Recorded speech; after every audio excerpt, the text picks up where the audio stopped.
Thank you, John. And it is true, I'm as old as John. And we are both 45 years older than Kathleen.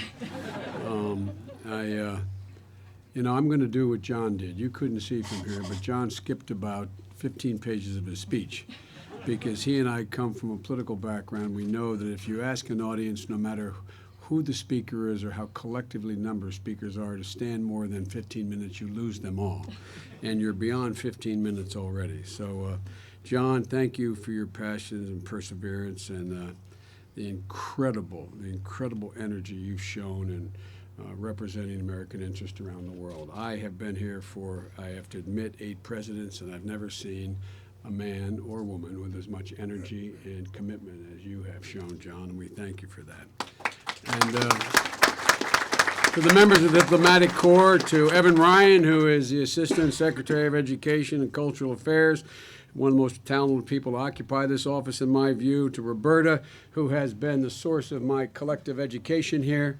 I spent most of my career early on dealing with the Soviet Union and NATO and the Middle East, and when the President asked me, as Ben will tell you, to take a direct hand in increasing personal relationships and connections in the hemisphere, I immediately went to Roberta. Although I thought I knew a lot, I realized until I started talking to Roberta how little I knew. Thank you for the education, Roberta. And to cut right to it, there's a reason why this program is here. It's Ben Rhodes.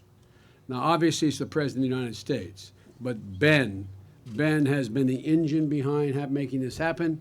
He's been the idea, the intellectual gravamen behind it, and Ben, I want to personally thank you because I think not only will this be a legacy for the President of the United States, it will be one for you as well. So congratulations. You know, for the first time, and I apologize, Roberta, because she's heard me make this comment before.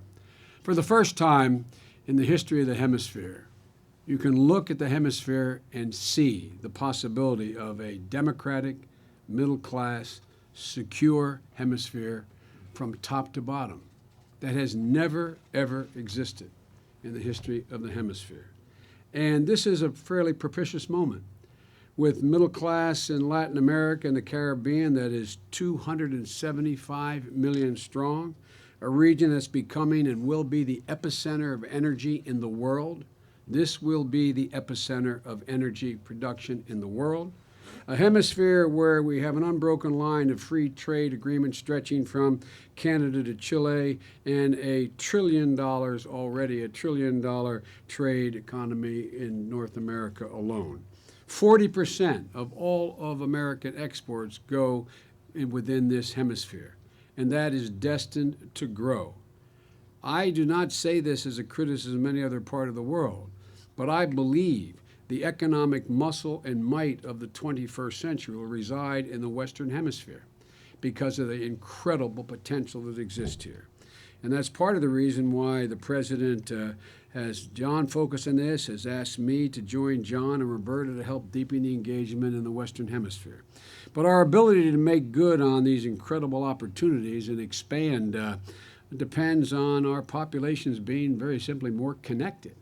John has heard me say before, and the President kids me for saying it so often, I don't want to try to improve on Tip O'Neill's axiom that all politics is local, but I think I can. All politics is personal, and all foreign policy ultimately is personal in terms of the relationships leaders have, and that gets nurtured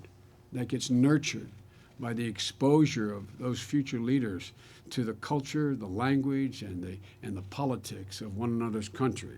The more exposed to each other's culture, the more fluent we are in each other's languages, the more knowledgeable about each other's economies and societies we are. That is the thing, in fact, which is going to build this incredible alliance in the hemisphere, this economic alliance in the hemisphere. And all rests, as John has pointed out, others have on education.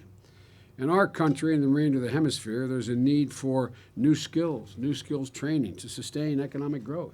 There are 600,000 jobs in the United States of America, high-tech jobs that are going unanswered, unfilled because of the lack of skills that exist throughout the entire hemisphere. Right now, too many people are still, particularly those young people John referenced, are on the outside looking in. And the fact is that we face a global competition. And we have the workforce, we're going to need a workforce that throughout the hemisphere that is better educated and is more, how can I say it, informed and astute about one another's countries and cultures. Just as important for students in this hemisphere is to gain greater fluency in English, but it's equally important for young Americans to learn Spanish and Portuguese. Because when 40% of the exports, and still rising, exist and are here in this hemisphere, a lot of our economic future will be conducted in the language of the Americas. That's why President Obama, among other reasons, launched the 100,000 Strong, 100,000 students going to Latin America and the Caribbean by the year 2020, and 100,000 students in the hemisphere coming here. This is the stuff of which close ties are made, the stuff of which economic growth is cemented. And by the way, international students add, just students coming here, international students, add $24 billion a year to the U.S. economy. And American students going south will add billions of dollars to the economy of those countries as well. 100,000 Strong isn't just another U.S. government scholarship program. We already have major and successful international scholarship programs like Fulbright, Access Grants, and others. What we're trying to do here is create something more, as Ben said, something more than a government program. We're trying to create a synergy, a new synergy between private sectors, charities, universities, and all the governments in the hemisphere, to invest in sending students to and from the United States, to lower the financial and logistical and language and informational barriers that now stand in the way. Countries in the region recognize, I believe, the importance of this, and all the leaders I've been, and poor Roberta has been on all my recent many trips to within the hemisphere. I'm convinced that they absolutely understand, as all the speakers have said, the consequence of this. The governments across Latin America have tripled their investment in the Fulbright program over the past decade. Brazil has launched a massive program to send young people overseas to study science, technology, engineering, and math. And we recognize it too. The U.S. government is announcing new grants and programs to connect international students to American universities, offering scholarships to learn English to people in disadvantaged communities, engaging in dialogue and international education like the one I was able to launch in Mexico City, which Assistant Secretary Ryan has just attended. And but as much as is going on, there's need to do more. Right now, out of the 300,000 U.S. students learning abroad, just 45,000 of them are in this hemisphere. We need to more than double that. We need to more than double that. Nearly 67,000 Latin American and Caribbean students are in U.S. colleges right now, and that's really good. But South Korea alone has 70,000. South Korea alone has 70,000 South Korean students in American universities right now. That's good. I'm not suggesting that should let up at all. But it's the means by which you can make some comparisons here about how far we have to move and what potential there is when we do move. We all need to pull our weight here, and the partnership is of equal benefit to the United States and to the rest of the hemisphere. If we can deliver the effort and investment required, each of our countries is going to see real, tangible improvements in people's lives. And again, John mentioned it, ExxonMobil, Santander Bank, which I understand didn't know how to tell Kathleen Kennedy Townsend no. Coca-Cola, where my niece is here. I'm sure the only reason is Coke is doing this, Missy, is because of you. Thank you very much. That's a joke, by the way. Although I'm confident Missy, who worked at the state, knows this. Anyway, the list goes on. But I just want to thank you all because I think you all get it. It also significantly impacts and will impact on your businesses and opportunities and access. You know, on our way to Mexico City, Evan Ryan asked a very simple question on Twitter. She said, "How will you invest in the future?"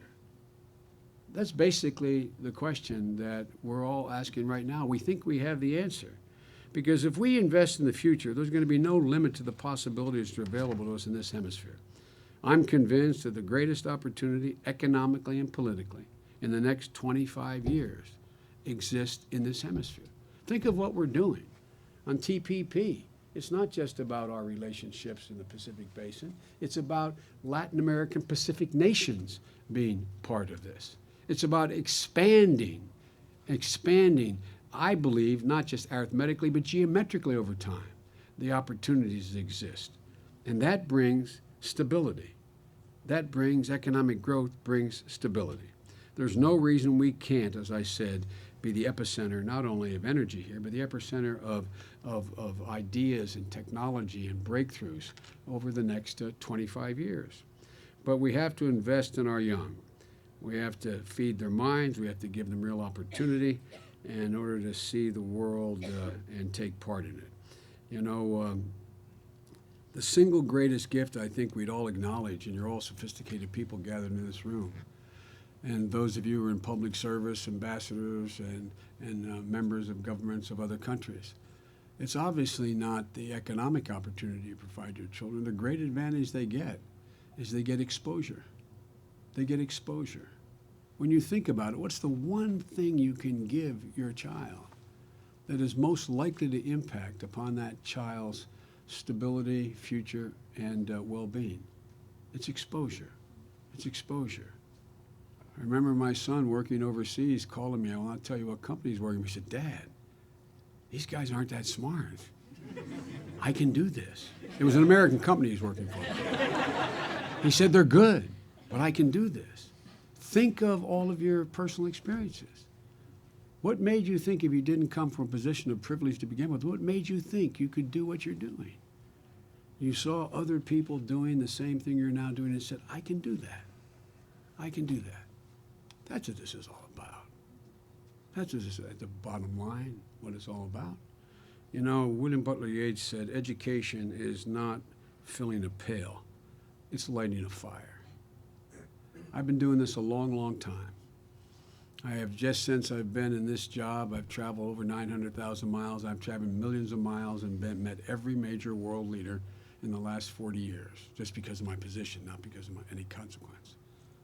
And every single solitary time, those who understand most are those who've been exposed, as John said. How many times, John, do we run into people, like you said, who've been educated in America, or American leaders and American business people who've been exposed and educated abroad? That's the stuff of which real progress is made. And we have an overwhelming opportunity to light that spark on a continent and a hemisphere that is just ready. It is just absolutely ready. And so, folks, thank you for your cooperation. I thank all my colleagues here for their leadership. And again, I particularly want to thank Ben Rhodes for not letting this slide away from the beginning. Thank you all so very much.